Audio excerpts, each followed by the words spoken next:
It's all a circus. A three-ring circus. These trials, the whole world. It's all show business.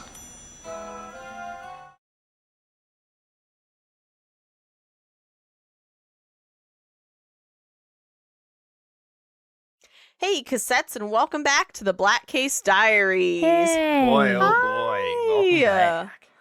We're already halfway through the year. Oh my gosh, can you believe it? What?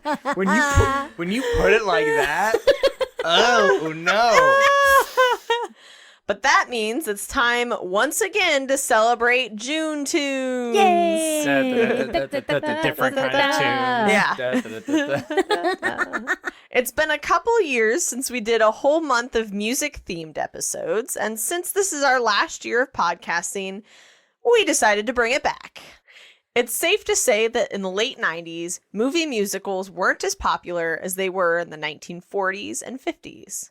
It had been decades since the likes of Gene Kelly and Ginger Rogers danced across the screen, and there was a shared perception among Hollywood that modern audiences were no longer interested in the genre. In fact, some would go as far as to say that it was dead. Yeah. Ooh. I remember growing up and everybody hated musicals. Yeah. That was like something I heard all the time. Yep. Yeah. But in the early 2000s, movie musicals made a place for themselves in the American zeitgeist once more.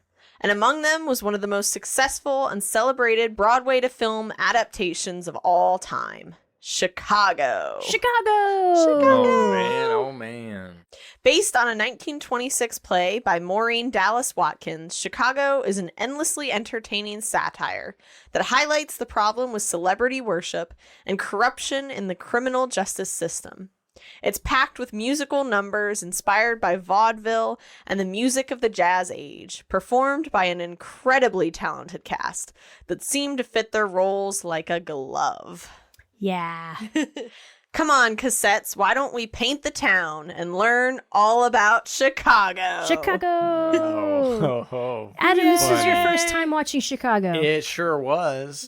It was a little bit confusing for me. It's like it took a couple songs for me to actually get how they were doing it. Oh, Yeah, Because the first song, at least from my understanding, the first performance was actually happening. Yes. Yeah. The rest of them were just, like you said, ways of interpreting what's happening Right. Yeah. in real life as a musical. They would cut back and forth between the musical number and what's happening. And it just, after a couple songs, I was like, oh, now I get I understand. what they're Yeah. Now I see what's there happening. we go. Yeah. Yeah. The song is just kind of explaining it without just having this long, drawn-out Yeah, scene of exactly. it happening. Yeah. Once I got it, I was like, okay, now I'm in, baby. You know, and not that I was bored or super confused before. I was just like not really sure Yeah. what's real yet. Yeah. And then finally it clicked because, like I said, the first one I think was really happening. So I was like, okay, are they all really happening? Yeah. But Yeah. but no, so it's just framed that way, like as if you went to a vaudeville show and these were just back to back numbers telling this Right. overarching story, right? Yeah. But man, oh man, it was fun. And even though, if you remember, like toward the end, I was like, man, everyone sucks. Yep. Yes, they do. Everyone in this movie is awful. Except for Amos. Most of the people are just terrible. Even main character, like, you know, Yes. leading lady is still terrible. Mm-hmm. And yeah, but it was. That's the point. But so, yeah, and I was at Yeah. the same time, I was like, you know, they're all awful, but dang it, I can't. Yeah. Yep. I am Like they it's still too have fun. qualities. You're like, they're I can't fun. hate them. Yes. I can't hate them in Well, this movie. So. they have to be likable because they're carrying a movie. Yeah. Right. If they Exactly. were True. absolutely unlikable and bad people, Exactly. Yeah. It just everyone would would've walk been out of the nothing. theater. Yep. Nobody would Yep. watch it. They're Yeah. just bad enough. Just bad enough. Yeah, but yeah, man, it was fun. I knew it was a good musical, like forever. I've known that it was good. Yeah. You guys have talked about it. I know it's Jacob's like favorite, pretty much. Yeah. And you guys showed me one or two musical numbers from it, and I was like, "Dang, this is fun." Yeah. So I knew it was going to be good. I knew I was going to Yeah. like it, and I am glad to have finally seen it. So My sister Rachel showed this to me for the first time because I was too young to watch it when it first came out. And I remember the feeling of watching it for the first time and trying to understand some of it. Yeah. And I think, I remember the Oscars when it won all the awards because we were upstairs in bed listening to my mom watching the Oscars. And I remember hearing every time it won an award, you heard the music from the movie. So we just heard that music over and over all night long. And I'm sure they played one of the numbers or did one of the numbers from it. Yeah. And so we, I remember that. It was just like this super, really popular, really exciting musical. And and I remember just being blown away by Catherine Zeta-Jones and the dancing. And I just don't know how she does it, I don't know either. how she doesn't run out of breath. And it's so crazy to me. Exactly. I showed it to my husband, Jacob, because, when we first got together, I remember he was like, I don't like musicals. I don't watch them. I don't listen to them. I'm not. And I was like, okay, well, maybe there's a couple. Maybe they just haven't seen one that you really like, And so I kind of introduced him to a few, just kind of, I showed him Chicago, like, oh, you'll probably like this. And he was like, oh, yeah, this is pretty good. Yep. And then I remember the next day I went to work and I came home and he was folding laundry and he was watching it again. I gotcha. And I was like, are you watching this again? He was like, yeah, whatever. Like, it's not that big of a deal. Yeah. So he's a huge musical fan now. Yeah. He loves musicals. Yes. So we're going to talk a little bit about the history behind Chicago. And I want to preface this by saying we're going to do 2 episodes on this. This is actually going to be episode 1. We're not going to be able to talk about the whole movie, but we are going to be able to spend a little bit of extra time talking about the history. So that's going to be fun.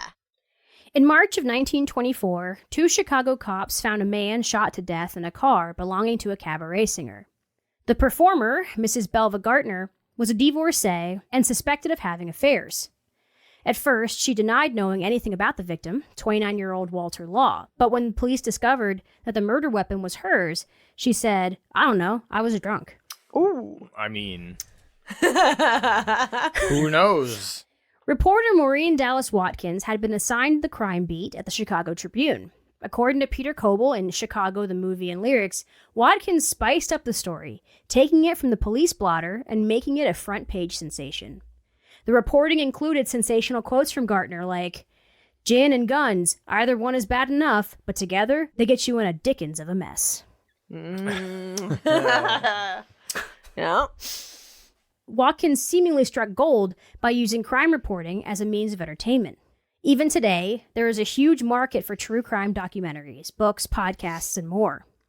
Because of this, high-profile criminals hold a certain level of celebrity, no matter how horrific the crime. Yeah. In context of Chicago, it's fun. It's a good musical. I get it. But IRL, can we collectively stop? Yeah. Can we stop doing that in real life? Yeah. I guess I just don't get it.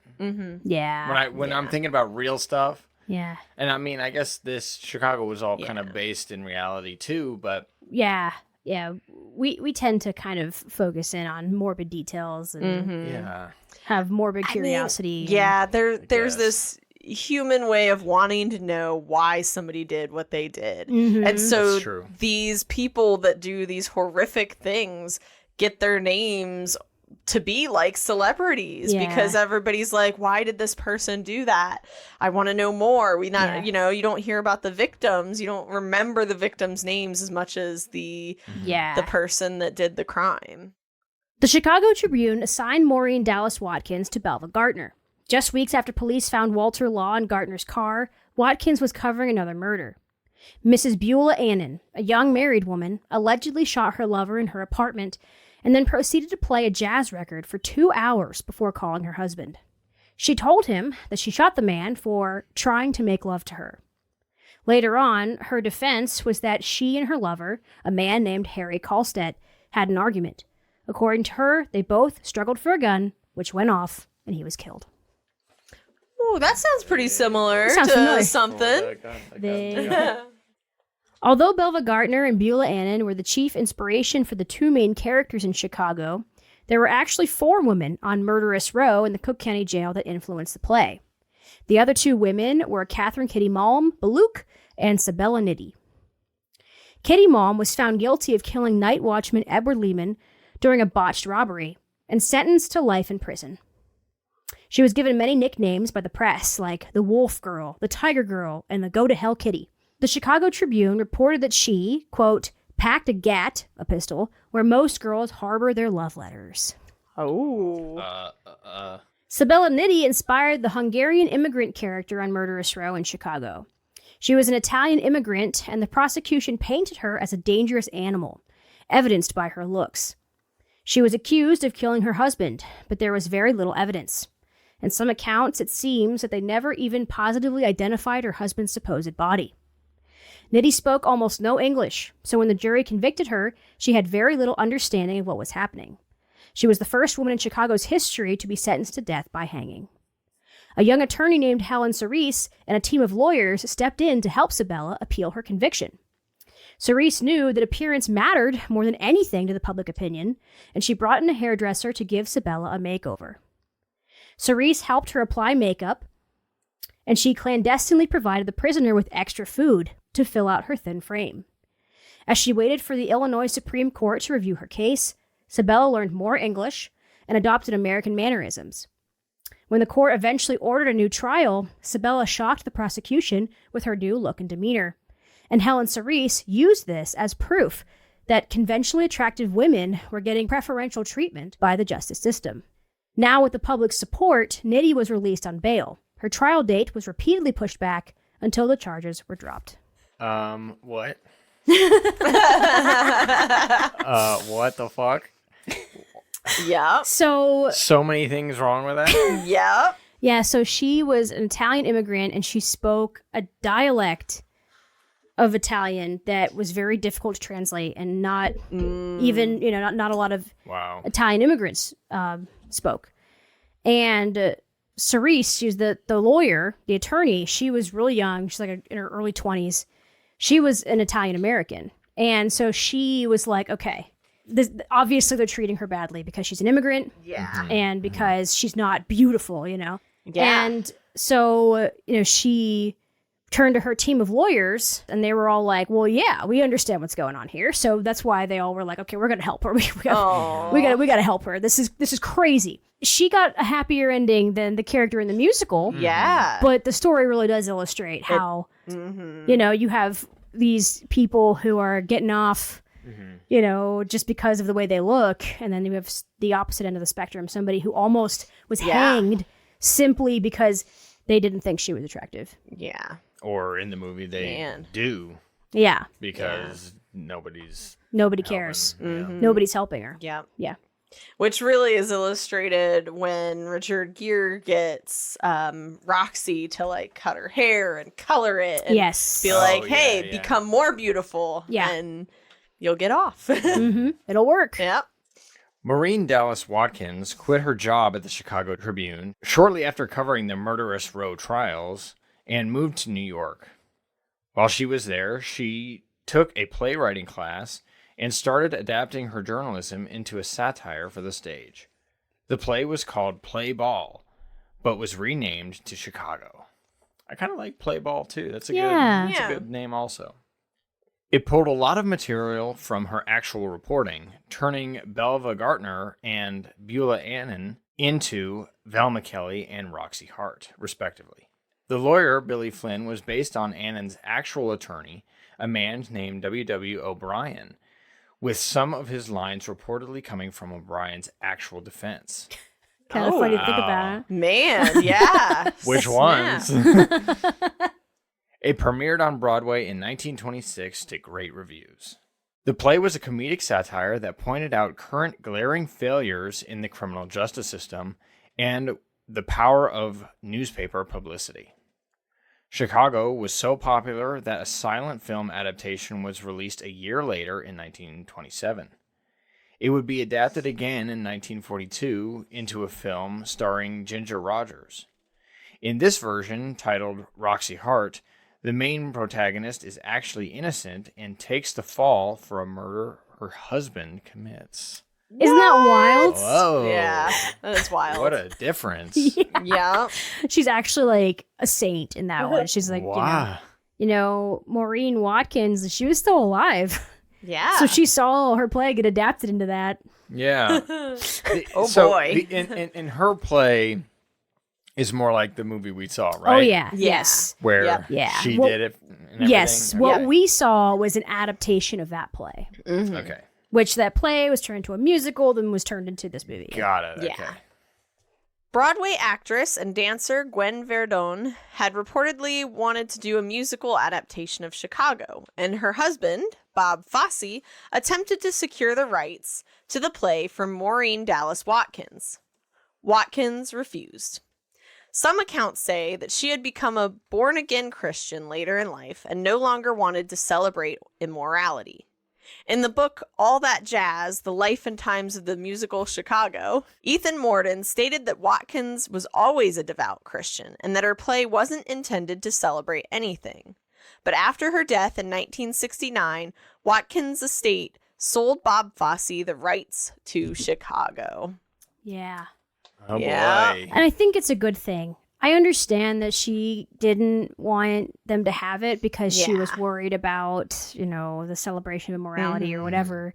But he took it and he didn't celebrate immorality with it. So, I mean, at least when they sold it to him, he didn't completely disregard the message of the play. Yeah. It honestly does a great job Yeah. of making you uncomfortably Yes. like Yeah. not like sitting and hating yourself for watching it. Yeah. That kind Yeah. of uncomfortable, but like it's clear that everything happening is wrong. Yes. Yeah. And that the people are bad people are getting away with things. Yep. There's It's a just lot like, of corruption and what you is- see it. Yeah. So it's definitely not lost, and it's definitely not a celebration because No. if they were celebrating immorality, they would be kind of painted as the good guys, right? Yeah. Yeah. But they're not. No. They're the protagonists, but they're not the good guys. Yeah. So Bob Fosse was an accomplished dancer, choreographer, writer, and director.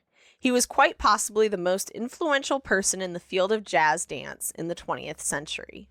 He won 8 Tony Awards for choreography in Broadway hits like Damn Yankees and Pippin, and he also took home the Best Director Oscar for the film adaptation of Cabaret in 1973, beating out Francis Ford Coppola, who was nominated for directing The Godfather. holy Yeah, cow. can you believe that?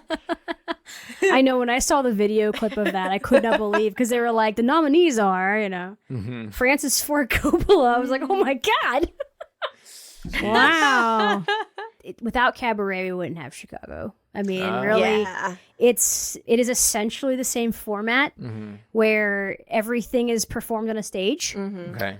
like in Chicago. However, in Cabaret, they're performing in a cabaret. So it makes Right. sense. The whole thing takes Yeah. place in a cabaret. Got it. So it makes sense that everything's on a stage, and so it's a little bit different. Got But it. it was a concept musical from the early '70s, and that's kind of paved the way for more concept musicals. Fosse asked songwriting partners John Kander and Fred Ebb to write the songs for Chicago, while Fosse and Ebb co-wrote the book for the musical. The duo had previously written the songs for the massively successful Cabaret. They're also famous for writing the title songs for Martin Scorsese's New York, New York, which became the city's unofficial theme song. That Yeah. that blew my mind when I read that. Damn. That blew my mind. The song New York, New York. How old do you think that song is? If I had to guess, I would have said like that came out in the 20s or 30s. That's what I Exactly. thought. That's exactly what I Yeah. thought too. 1977. Yeah. What? Jeez. It was written in 1977 for a Martin Scorsese movie.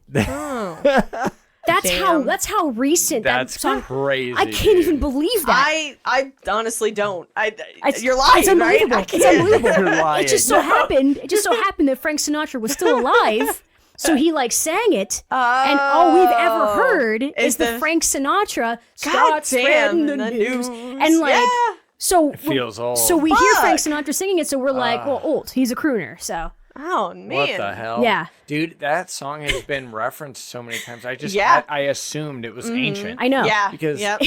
Isn't that crazy? Are you sure when New York became a state, it wasn't just appear?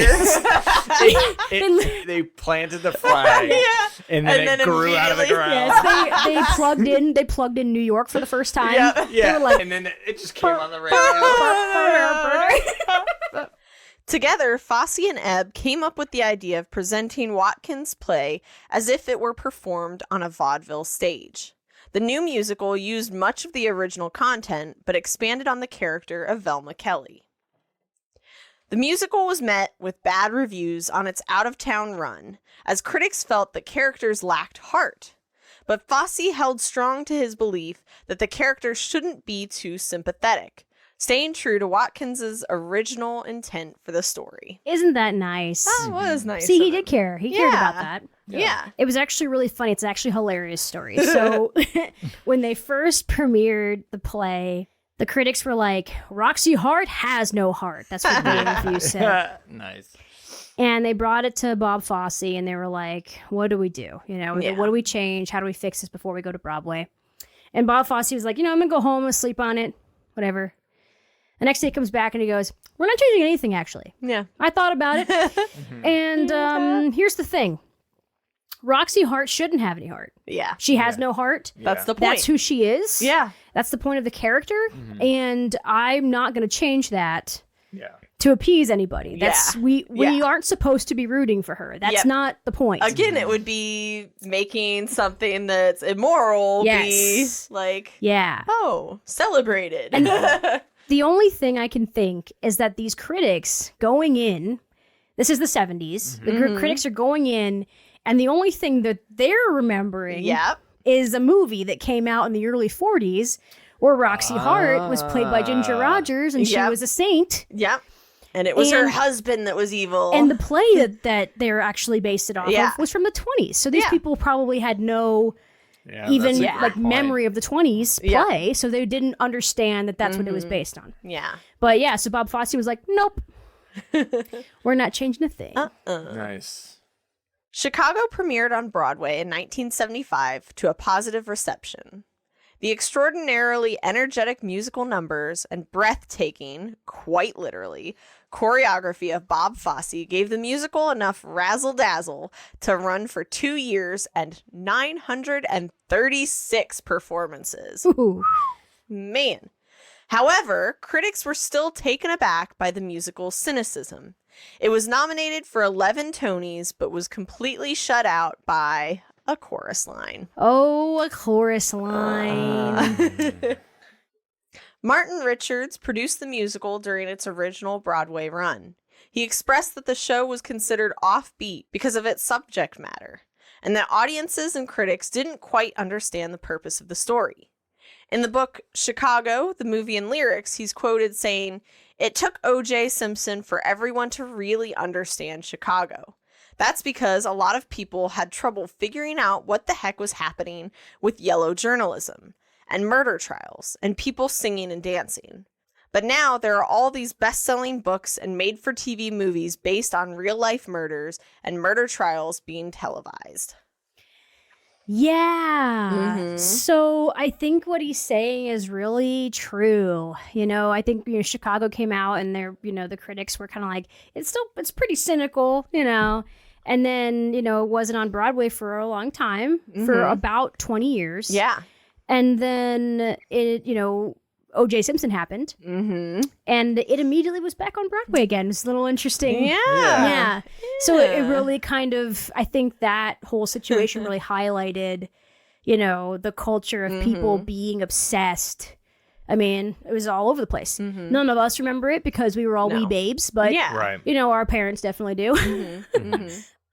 Chicago returned to Broadway in 1996 and has remained there ever since.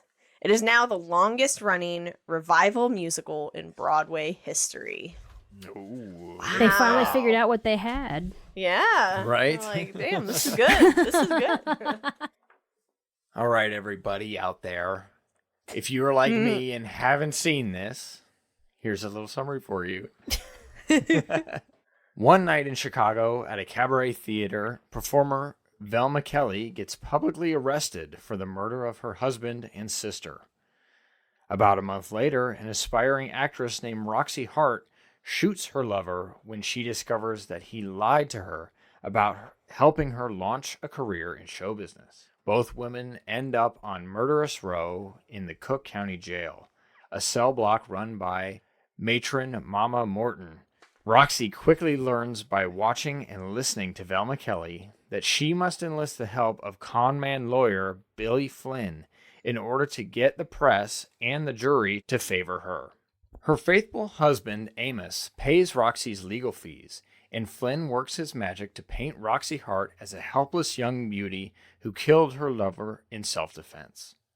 Meanwhile, Velma Kelly is desperately trying to gain favor with Roxy, who has become a celebrity for her crime. The entire story plays out on a vaudeville stage, complete with singing, dancing, bright lights, fourth wall breaking, and all that jazz. All that jazz. All right, guys, so we're going to talk a little bit about the making of the movie. We're not going to talk that much about it. No. Because we're going to stop, and then we're going to continue on next week. That's right. Yeah. Although Rob Marshall had been a stage director for several years, Chicago was his film directorial debut. Sometime in the late 1990s, Marshall met with executives for Miramax, a film and TV studio formerly owned by Harvey Weinstein. In the meeting, he pitched his idea for a film adaptation of Chicago. When Marshall was 15 years old, he saw Chicago on Broadway during its initial run. He had loved it ever since, and he was thrilled to make the movie. From the very beginning, Marshall had the idea that the film had to take place in two worlds, one real and one imaginary. The story would be told from Roxy's perspective, and each musical number was her interpretation of what was happening. It turned out that the executives at Miramax and producer Martin Richards, who produced the original show, had been thinking about adapting the musical into film for years. But they didn't know how to bring the vaudeville format to the screen in a way that made sense. Marshall's idea impressed them, and they had faith that he could make the film a success. Yeah. I agree. Yeah. Yeah, because it was just all stylized, all ridiculous, over the top, Yeah. crazy vaudeville. You know, they couldn't have everything take place on a stage. Right. No. Because there's real world aspects to the story. There's a courtroom, there's a jail. And so that's why the movie is like that. We have scenes that are in there, it's cut, interspliced. You know, you're watching Cell Block Tango and you see this incredibly, you know, elaborate dance scene with all of them, you know, behind the bars and the lights and the clothes. And then, you know, they'll just cut to a real life scene where, you know, Velma's like, so we're boozing, having a few laughs. And they're in the jail. Yep. She's fully clothed. Yep.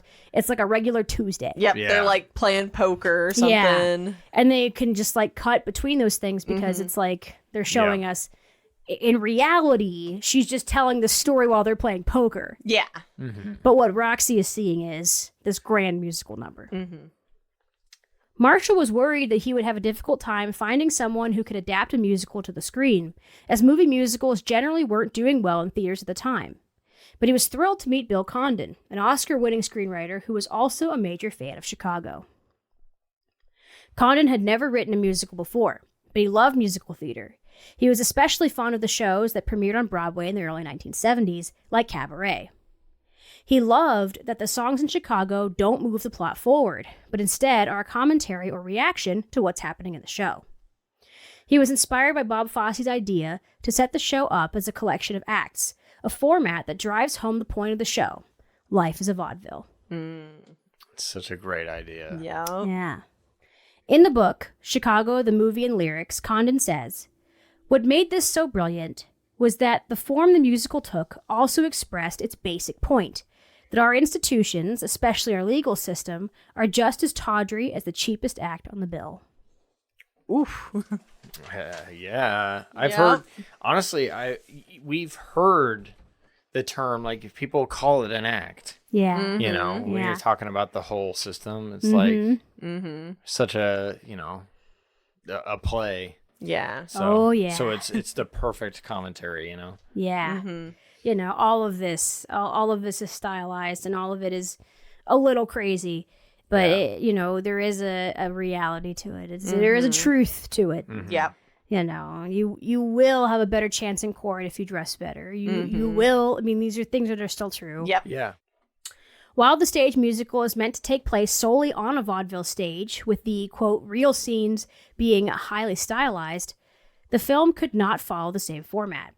So Condon had to make the character Roxy Hart more central to the story. The biggest challenge was to make her more accessible to the audience without softening her. Condon knew that turning Roxy into a lovable character would be a betrayal to the fans of the musical. Absolutely. Yes. Yep. Yep. Oh my God. It would be one of those movie musicals where everybody hates it and they just bitch about it for years. Yeah. And, and then it would just, find its way to the bottom of the $5 DVD pile at Walmart. Yep. you know. And then disappear into obscurity. That's Yeah. right. Making the film take place in the real world made it more of a period piece than the original musical and the 90s revival. Yeah, fully placed in that time. Yes. Where this is like, common, I guess. Yeah. Mm-hmm. And it works perfectly because it's like people would be going to see vaudeville shows at this time right now. So it's like, it all could be happening right as you think. That's why at the beginning you're like, what's real? Yeah. Are we actually seeing this play happen, or is this in Roxy's mind? And Yeah. after a minute you get it, but since it's so perfectly placed, it all feels like it could be real. So Yeah. Right.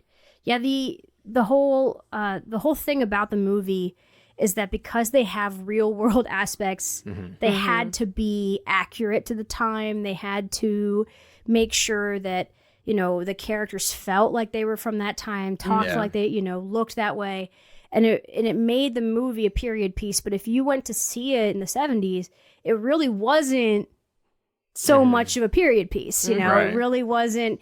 It didn't matter so much about like being the 20s. Like that Right. wasn't as much of a problem. But for the movie, it was like, well, if we're actually shooting in a courtroom, if we're actually shooting in a jail cell, if we're a busy Chicago street, people are going to have to wear the clothes and they're going to have to, and that's, something that made the movie a little more challenging, but I think super fun. Yeah. I agree. And I think at least in the movie format, maybe the juxtaposition would have been too jarring. Yeah. Where if the real world things were happening in quote unquote modern times, or Oh God. what 2000, Yeah. and then the vaudeville stuff. So the having it be this kind of period piece, I think, was a positive.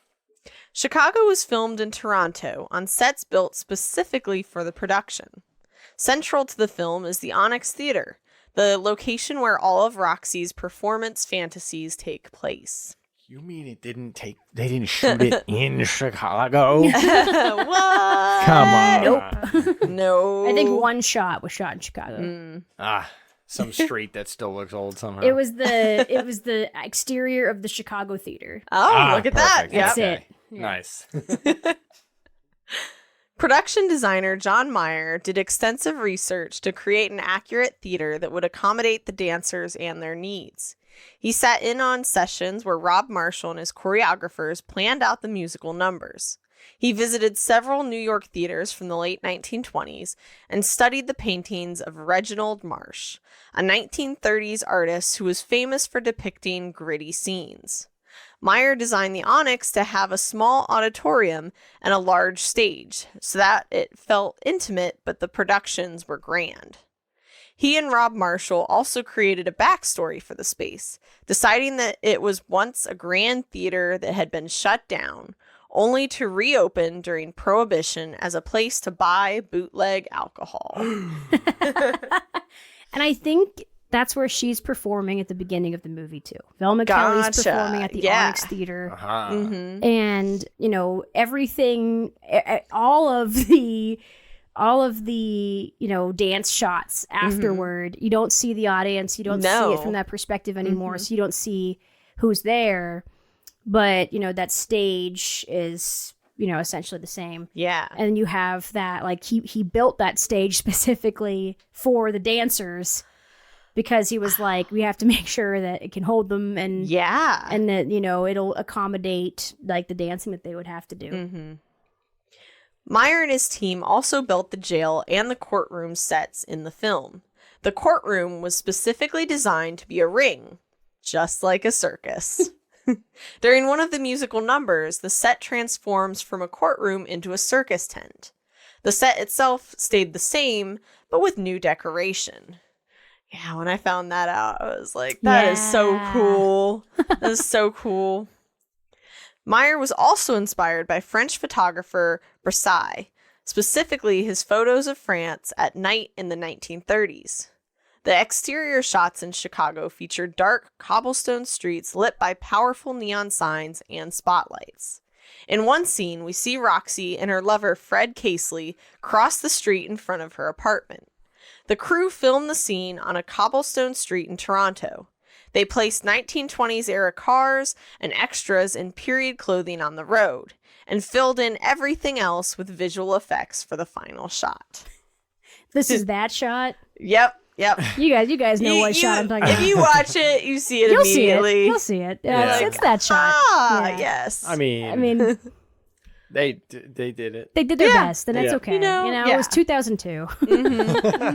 But it's a little jarring because the movie is so visceral and real, and these sets are so tangible, and everything feels so real. And then you see them cross the street, and it's just them running in front of a blue screen. It's basically it's just kind of like, whoa. It looks kind of like a combination between a painterly thing and like this weird perspective. And I don't know. Yeah, it was odd. I know. I couldn't believe how much of that scene was actually real. Was the crazy thing. So it all looks so fake. Yeah.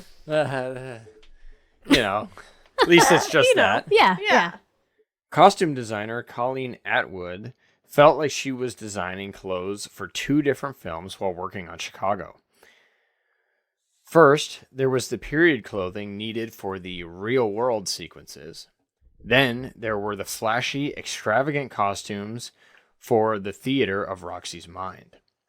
Atwood looked at newsreels and newspapers from the 1920s to get a feel for how people on the street would have dressed. She considered the income of the characters and what they would have been able to afford.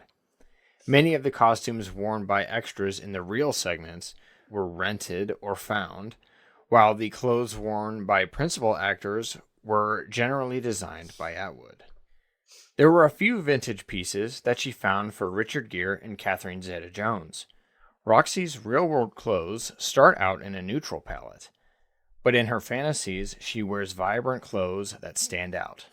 Yeah, she's wearing kind of, they said like nude colors, things that kind of wash her out, and lighter colors that make her look a little more innocent and, just more childlike. Yeah. And then, in the fantasies, she's wearing red, black, sparkly. Dresses, I was going to say that real silver sparkly one. I mean, in that one, she looks kind of Marilyn Monroe-esque. Yeah. Everyone wears grander clothes in Roxy's imaginary musical numbers, except for her husband, Amos. Yes. Of course. Yeah. In all, this is how everybody appears to Roxy in her mind. So they all look better in the fantasies, and they're all, dressed to the nines, and they're wearing these crazy costumes, and everything's incredibly elaborate. But then when Amos is the one singing, he is in this, he's dressed as the tramp, which is like, a classic stage character. Yeah. That, a lot of people associate with Charlie Chaplin. Right. But, is very common tramp clowns, hobo clowns. Yeah. He has the big brown shoes. Yes. Patchy Yeah. pants, Yeah. And it's because, he represents the opposite of what she wants. And so he is very much you know. A humble guy. Yeah, he's that, incredibly humble and sad. And that doesn't have a lot of money. And yes, that song is very, very heartbreaking. Sad. Yeah. A sad song, but it's beautiful. It is. Yeah. It really underscores everything else. It really shows Yeah. you know, it reminds the audience, like, I know we're having a good time and all these songs are super fun and catchy, but remember, there's real world consequences to what's going on here. She's doing real bad shit to this man. Mm-hmm. Yeah. Yeah. Yep. So, yeah. Man. Ay. Poor Amos. Since we had so much to learn about Chicago, we decided to split the episode into 2 parts. Yes. This is where we're going to leave you guys. Yes. For this week. Yes. Just a taste. Yes. So we'll be back. It'll only be a week. We've got more. Lots and lots more. So tune in next week as we dive even deeper into the actors, songs, and all that jazz.